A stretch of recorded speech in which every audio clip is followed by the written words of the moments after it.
Chapter 22. The pale young gentleman and I stood contemplating one another in Barnard's Inn, until we both burst out laughing. "The idea of its being you!"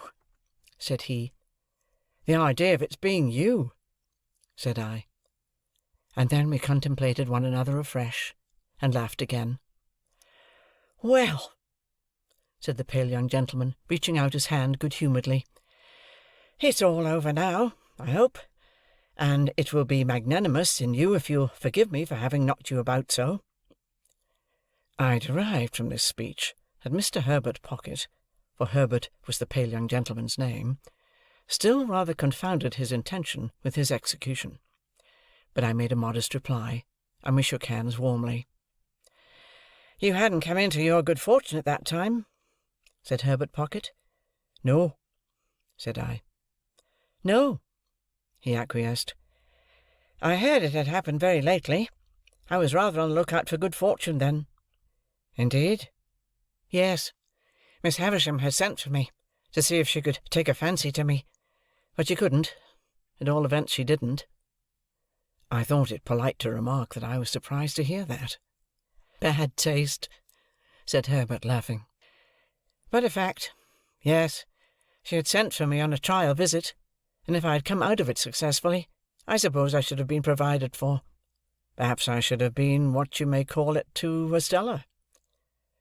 "What's that?" I asked with sudden gravity. He was arranging his fruit and plates while we talked, which divided his attention, and was the cause of his having made this lapse of a word. "Affianced," he explained, still busy with the fruit. "Betrothed, engaged, what's his named, any word of that sort." "How did you bear your disappointment?" I asked. "Pooh," said he. "I didn't care much for it. She's a Tartar." "Miss Havisham?" "I don't say no to that, but I meant Estella. That girl's hard and haughty, and capricious to the last degree, and has been brought up by Miss Havisham to wreak revenge on all the male sex. What relation is she to Miss Havisham?" "None," said he. "Only adopted. Why should she wreak vengeance on all the male sex? What revenge?" "Lord, Mr. Pip," said he, "don't you know?" "No," said I. "Dear me, it's quite a story, and shall be saved till dinner-time. And now, let me take the liberty of asking you a question. How did you come there that day?" I told him, and he was attentive until I had finished, and then burst out laughing again, and asked me if I was sore afterwards. I didn't ask him if he was, for my conviction on that point was perfectly established. "Mr. Jaggers is your guardian, I understand?" he went on. "Yes." "You know, he is Miss Havisham's man of business and solicitor, and has her confidence when nobody else has." This was bringing me, I felt, towards dangerous ground. I answered with a constraint I made no attempt to disguise, that I had seen Mr. Jaggers in Miss Havisham's house on the very day of our combat, but never at any other time, and that I believed he had no recollection of having ever seen me there. "He was so obliging as to suggest my father for your tutor, and he called on my father to propose it. Of course he knew about my father from his connection with Miss Havisham. My father is Miss Havisham's cousin, not that that implies familiar intercourse between them, for he is a bad courtier, and will not propitiate her." Herbert Pocket had a frank and easy way with him that was very taking. I had never seen any one then, and I have never seen any one since, who more strongly expressed to me, in every look and tone, a natural incapacity to do anything secret and mean. There was something wonderfully hopeful about his general air, and something that at the same time whispered to me he would never be very successful or rich. I don't know how this was. I became imbued with the notion on that first occasion before we sat down to dinner, but I cannot define by what means. He was still a pale young gentleman, and had a certain conquered languor about him in the midst of his spirits and briskness that did not seem indicative of natural strength. He had not a handsome face, but it was better than handsome, being extremely amiable and cheerful. His figure was a little ungainly, as in the days when my knuckles had taken such liberties with it, but it looked as if it would always be light and young. Whether Mr. Trabb's local work would have sat more gracefully on him than on me, may be a question, but I am conscious that he carried off his rather old clothes much better than I carried off my new suit. As he was so communicative, I felt that reserve on my part would be a bad return, unsuited to our years. I therefore told him my small story, and laid stress on my being forbidden to inquire who my benefactor was. I further mentioned that as I had been brought up a blacksmith in a country place, and knew very little of the ways of politeness, I would take it as a great kindness in him if he would give me a hint whenever he saw me at a loss or going wrong. "With pleasure," said he, "though I venture to prophesy that you'll want very few hints. I dare say we shall be often together, and I should like to banish any needless restraint between us. Will you do me the favour to begin at once to call me by my Christian name, Herbert?" I thanked him, and said I would. I informed him in exchange that my Christian name was Philip. "I don't take to Philip," said he, smiling, "for it sounds like a moral boy out of the spelling-book, who was so lazy that he fell into a pond, or so fat that he couldn't see out of his eyes, or so avaricious that he locked up his cake till the mice ate it, or so determined to go a bird's nesting that he got himself eaten by bears, who lived handy in the neighbourhood. I tell you what I should like. We are so harmonious, and you have been a blacksmith. Would you mind it?" "I shouldn't mind anything that you propose," I answered, "but I don't understand you." "Would you mind Handel for a familiar name? There's a charming piece of music by Handel, called The Harmonious Blacksmith." "I should like it very much." "Then, my dear Handel," said he, turning round as the door opened, "here is the dinner, and I must beg of you to take the top of the table, because the dinner is of your providing." This I would not hear of, so he took the top, and I faced him. It was a nice little dinner, seemed to be then a very Lord Mayor's feast, and it acquired additional relish from being eaten under those independent circumstances, with no old people by, and with London all around us. This again was heightened by a certain gipsy character that set the banquet off, for while the table was, as Mr. Pumblechook might have said, the lap of luxury, being entirely furnished forth from the coffee-house, the circumjacent region of sitting-room was of a comparatively pastureless and shifty character, imposing on the waiter the wandering habits of putting the covers on the floor, where he fell over them, the melted butter in the arm-chair, the bread on the bookshelves, the cheese in the coal-scuttle, and the boiled fowl into my bed in the next room, where I found much of its parsley and butter in a state of congelation when I retired for the night. All this made the feast delightful, and when the waiter was not there to watch me, my pleasure was without alloy. We had made some progress in the dinner, when I reminded Herbert of his promise to tell me about Miss Havisham. "True," he replied. "I'll redeem it at once. Let me introduce the topic, Handel, by mentioning that in London it is not the custom to put the knife in the mouth, for fear of accidents, and that while the fork is reserved for that use, it is not put further in than necessary. It is scarcely worth mentioning, only it's as well to do as other people do. Also, the spoon is not generally used overhand, but under. This has two advantages. You get at your mouth better, which after all is the object, and you save a good deal of the attitude of opening oysters on the part of the right elbow." He offered these friendly suggestions in such a lively way that we both laughed, and I scarcely blushed. "Now," he pursued, "concerning Miss Havisham.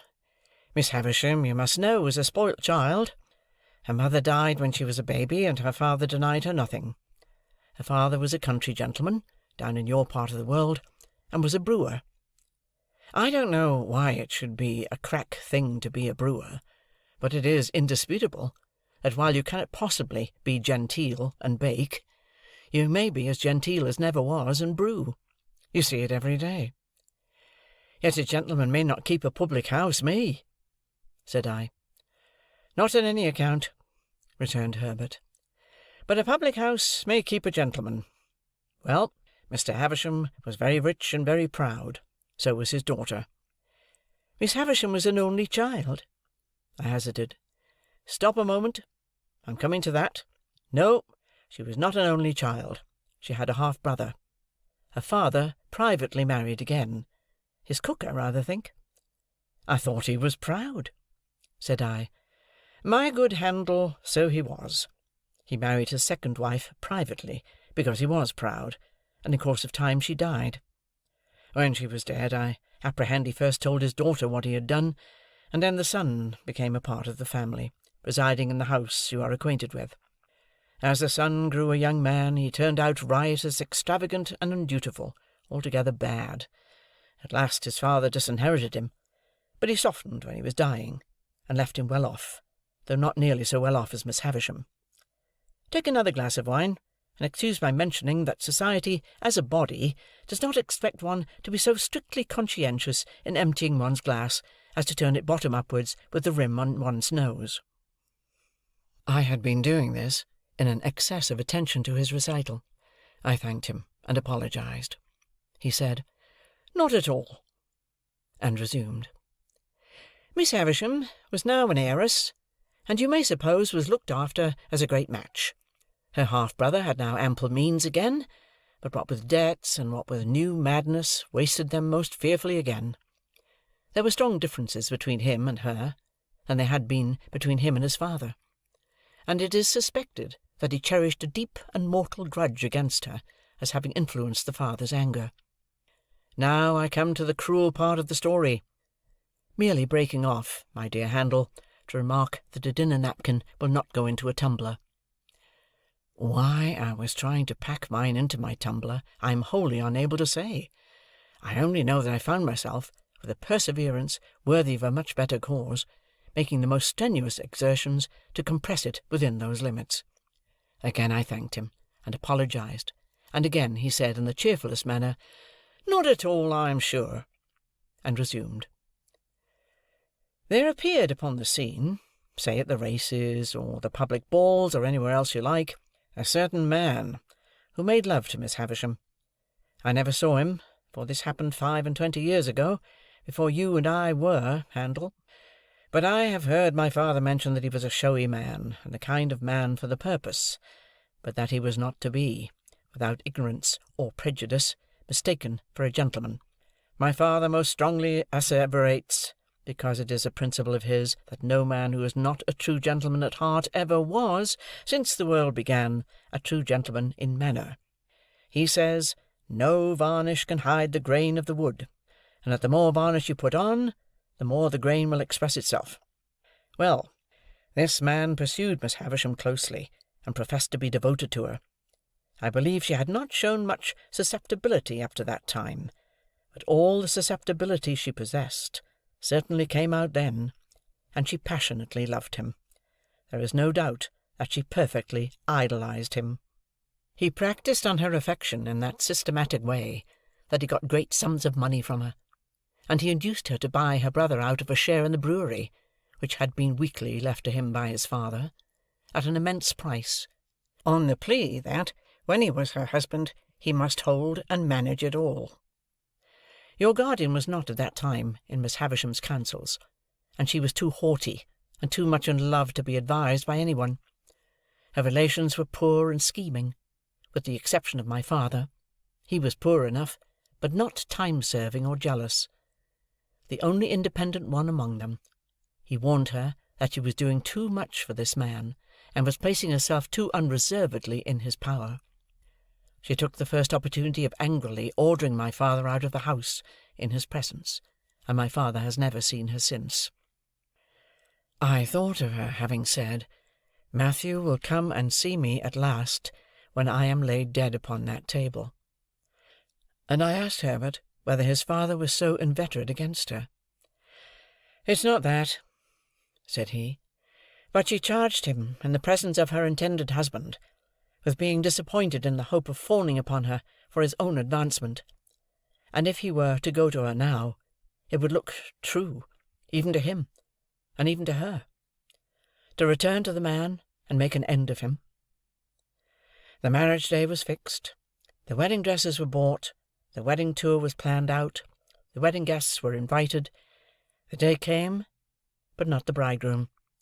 He wrote her a letter, which she received, I struck in, when she was dressing for her marriage, at 20 minutes to 9. "At the hour and a minute," said Herbert, nodding, "at which she afterwards stopped all the clocks. What was in it? Further than that it most heartlessly broke the marriage off, I can't tell you, because I don't know. When she recovered from a bad illness that she had, she laid the whole place waste, as you have seen it, and she has never since looked upon the light of day." "Is that all the story?" I asked, after considering it. "All I know of it, and indeed I only know so much through piecing it out for myself, for my father always avoids it, and, even when Miss Havisham invited me to go there, told me no more of it than it was absolutely requisite I should understand. But I have forgotten one thing. It has been supposed that the man to whom she gave her misplaced confidence acted throughout in concert with her half-brother, that it was a conspiracy between them, and that they shared the profits." "I wonder he didn't marry her, and get all the property," said I. "He may have been married already, and her cruel mortification may have been a part of her half-brother's scheme," said Herbert. "Mind, I don't know that." "What became of the two men?" I asked, after again considering the subject. "They fell into deeper shame and degradation, if there can be deeper, and ruin." "Are they alive now?" "I don't know." "You said just now that Estella was not related to Miss Havisham, but adopted. When adopted?" Herbert shrugged his shoulders. "There's always been an Estella since I've heard of Miss Havisham. I know no more. And now, Handel," said he, finally throwing off the story, as it were, "there is a perfectly open understanding between us. All that I know about Miss Havisham, you know." "And all that I know," I retorted, "you know." "I fully believe it. So there can be no competition or perplexity between you and me. And as to the condition on which you hold your advancement in life, namely, that you are not to inquire or discuss to whom you owe it, you may be very sure that it will never be encroached upon, or even approached, by me, or by any one belonging to me." In truth, he said this with so much delicacy, that I felt the subject done with, even though I should be under his father's roof for years and years to come. Yet he said it with so much meaning, too, that I felt he has perfectly understood Miss Havisham to be my benefactress, as I understood the fact myself. It had not occurred to me before that he had led up to the theme for the purpose of clearing it out of our way, but we were so much the lighter and easier for having broached it, that I now perceived this to be the case. We were very gay and sociable, and I asked him in the course of conversation what he was.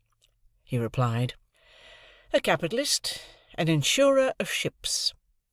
I suppose he saw me glancing about the room in search of some tokens of shipping or capital, for he added, "in the city." I had grand ideas of the wealth and importance of insurers of ships in the city, and I began to think with awe of having laid a young insurer on his back, blackened his enterprising eye, and cut his responsible head open. But again there came upon me, for my relief, that odd impression that Herbert Pocket would never be very successful or rich. "I shall not rest satisfied with merely employing my capital in insuring ships. I shall buy up some good life assurance shares, and cut into the direction. I shall also do a little in the mining way.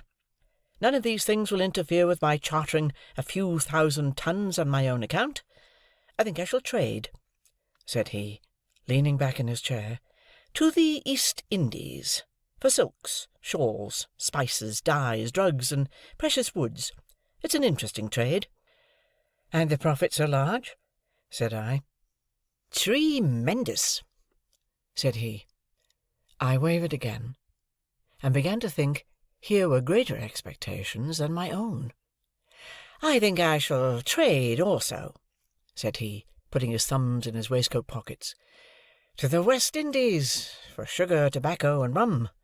Also to Ceylon, especially for elephants' tusks." "You'll want a good many ships," said I. "A perfect fleet," said he. Quite overpowered by the magnificence of these transactions, I asked him where the ships he insured mostly traded to at present. "I haven't begun insuring yet," he replied. "I'm looking about me." Somehow that pursuit seemed more in keeping with Barnard's Inn. I said, in a tone of conviction, "Ah!" "Yes, I'm in a counting-house, and looking about me." "Is a counting-house profitable?" I asked. "Do you mean to the young fellow who's in it?" he asked in reply. "Yes, to you." "Why, no, not to me," he said, with the air of one carefully reckoning up and striking a balance. "Not directly profitable. That is, it doesn't pay me anything, and I have to keep myself." This certainly had not a profitable appearance, and I shook my head as if I would imply that it would be difficult to lay by much accumulative capital from such a source of income. "But the thing is," said Herbert Pocket, "that you look about you. That's a grand thing.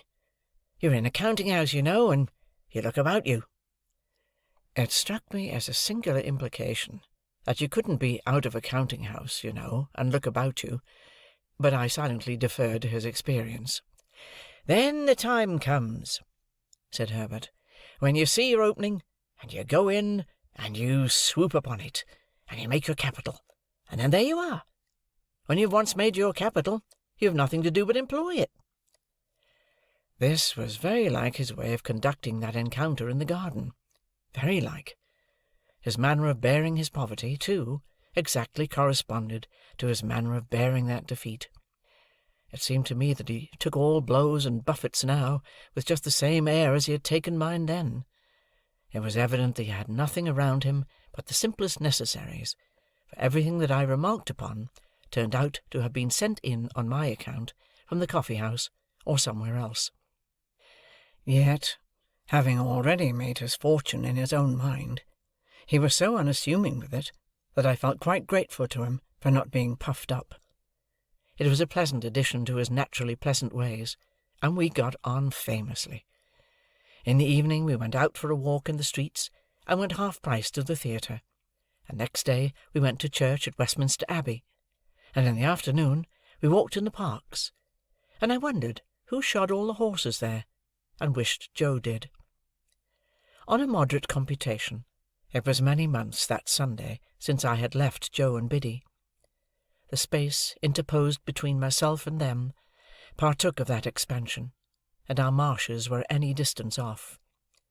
That I could have been at our old church in my old church-going clothes on the very last Sunday that ever was, seemed a combination of impossibilities, geographical and social, solar and lunar.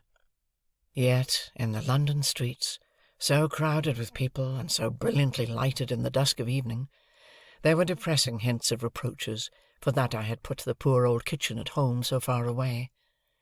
And in the dead of night, the footsteps of some incapable impostor of a porter, mooning about Barnard's Inn, under pretence of watching it, fell hollow on my heart. On the Monday morning at 9:15, Herbert went to the counting-house to report himself, to look about him, too, I suppose, and I bore him company. He was to come away in an hour or two to attend me to Hammersmith, and I was to await about for him. It appeared to me that the eggs from which young insurers were hatched were incubated in dust and heat, like the eggs of ostriches, judging from the places to which those incipient giants repaired on a Monday morning. Nor did the counting-house where Herbert assisted show in my eyes as at all a good observatory, being a back second floor, up a yard, of a grimy presence in all particulars, and with a look into another back second floor, rather than a look-out. I waited about until it was noon, and I went upon 'Change, and I saw fluey men sitting there under the bills about shipping, whom I took to be great merchants, though I couldn't understand why they should be all out of spirits. When Herbert came, We went and had lunch at a celebrated house, which I then quite venerated, but now believed to have been the most abject superstition in Europe, and where I could not help noticing even then that there was much more gravy on the tablecloths and knives and waiters' clothes than in the steaks.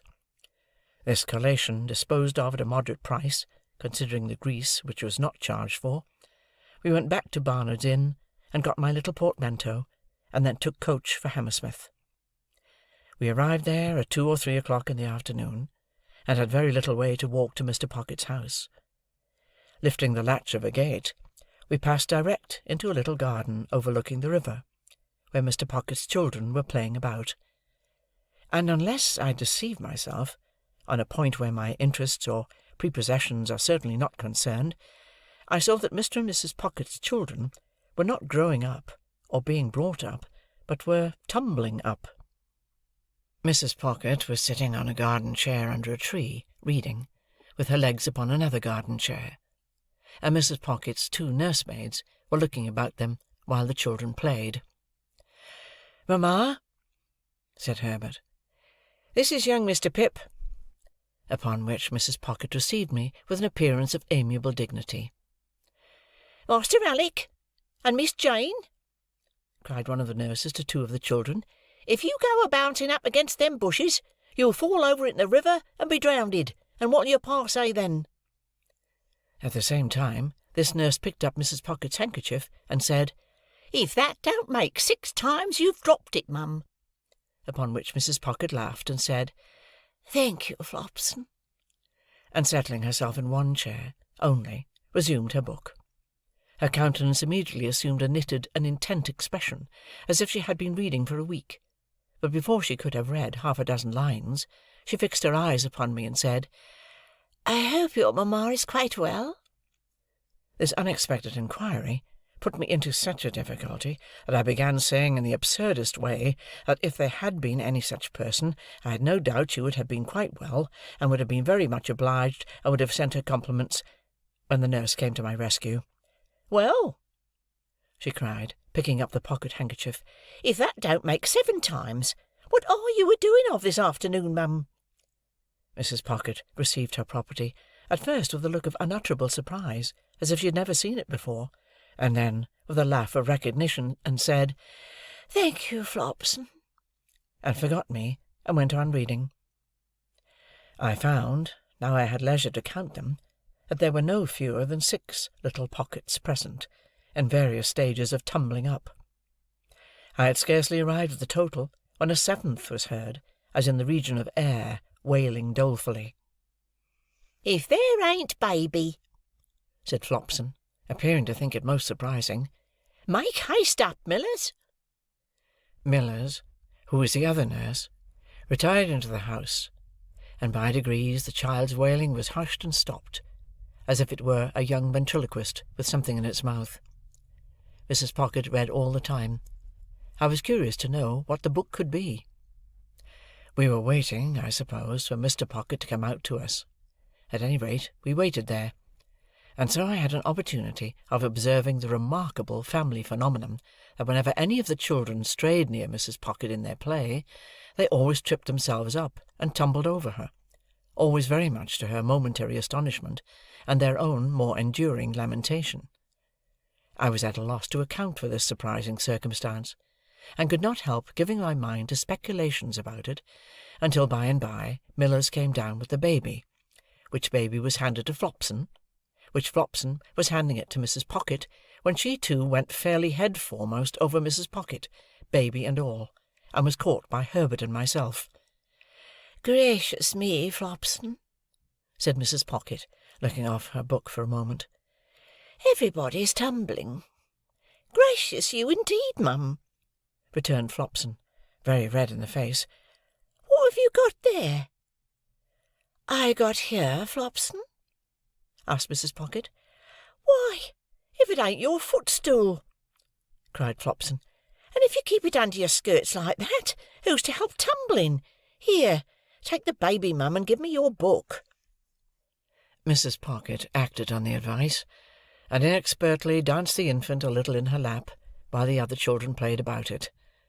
This had lasted but a very short time, when Mrs. Pocket issued summary orders that they were all to be taken into the house for a nap. Thus I made the second discovery, on that first occasion, that the nurture of the little Pockets consisted of alternately tumbling up and lying down. Under these circumstances, when Flopson and Millers had got the children into the house, like a little flock of sheep, and Mr. Pocket came out of it to make my acquaintance, I was not much surprised to find that Mr. Pocket was a gentleman with a rather perplexed expression of face, and with his very grey hair disordered on his head, as if he didn't quite see his way to putting anything straight.